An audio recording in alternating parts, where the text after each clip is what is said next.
کیسرانی info centre کے معزز دوستو، السلام علیکم۔ ایک تاجر کی بیوی تھی، اللہ تعالیٰ نے اس کو نیکی بھی دی تھی اور حسن و جمال بھی کمال کا دیا تھا۔ وہ زندگی گزارتی رہی۔ اس کا خاوند سفر کے لیے کسی دوسرے شہر جاتا ہے۔ کچھ دنوں کے وقفے سے اسے اس شہر جانا پڑتا ہے، وہاں اسے رہنا پڑ جاتا ہے۔ اب اس کی بیوی نے یہ محسوس کیا کہ اس کے خاوند کا قیام وہاں زیادہ ہونے لگا ہے، لہٰذا اسے احساس ہوا کہ کہیں اس نے وہاں دوسرا گھر تو نہیں بنا لیا۔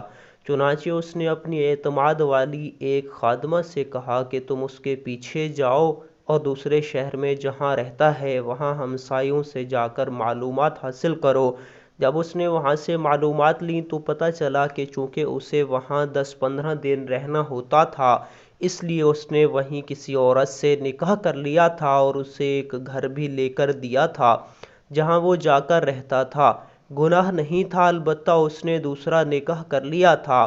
جب اس عورت کو کنفرم ہو گیا تو اس نے سوچا کہ میرے خاوند نے نکاح تو کر ہی لیا ہے، اگر جھگڑا کروں گی تو خاوند کو خواہ مخواہ میرے سامنے شرمندگی ہوگی، یا یہ بھی ہو سکتا ہے کہ میرا خاوند کھلم کھلا کہہ دے کہ میں ادھر بھی وقت دوں گا اور ادھر بھی وقت دوں گا، تو مجھے ایسا کرنے کی کیا ضرورت ہے؟ جو محبت کی مساوات میرے اور میرے خاوند کے درمیان ہے، کیوں نہ میں اسی کو برقرار رکھوں؟ یہ سوچ کر اس نے پردہ رکھنے کا ارادہ کر لیا۔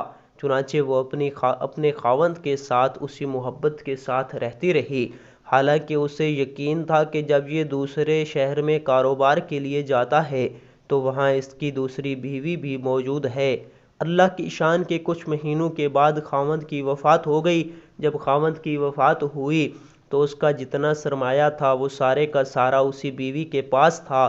جب اس کی تدفین کا مرحلہ مکمل ہوا اور اس کی وراثت کی تقسیم کا وقت آیا تو اس کی بیوی اپنا حصہ بھی الگ کیا اور دوسری بیوی کا حصہ بھی الگ کر دیا، اور اسی عورت کو جس نے اس کو بتایا تھا کہ اس کا دوسرا نکاح بھی ہے، اس کو بڑی رازداری سے کہا کہ کسی کو پتہ بھی نہ چلے اور کوئی میرے خاوند کے اوپر بات بھی نہ کرے، لیکن اس کی وراثت میں اس کی بیوی کا شرعی حق ہے۔ مجھے قیامت کے دن اللہ کے ہاں جواب دینا ہے، اس کا حق میں نہیں کھا سکتی، لہذا یہ پیسے لے جاؤ اور اس سے کہو کہ تمہارے خاوند کی میراث میں سے یہ تمہارا حصہ ہے، اسے وصول کر لو۔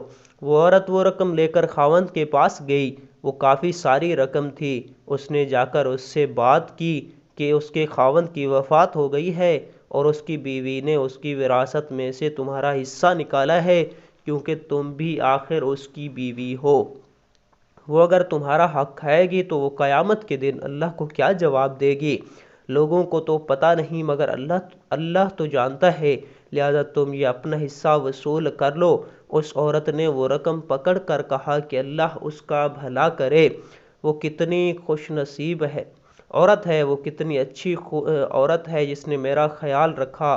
پھر اس نے کہا کہ تم یہ مال میری طرف سے لے جا کر اس عورت کو واپس کر دو، اس لیے کہ اس کے خاوند نے مرنے سے 1 ہفتہ پہلے مجھے طلاق دی تھی، اور اس طلاق کا پتہ یا مجھے ہے یا میرے اللہ کو ہے، لہٰذا اس وراثت میں میرا کوئی حصہ نہیں بنتا، یہ اسی کا حصہ ہے، لہٰذا اسے جا کر واپس کر دو۔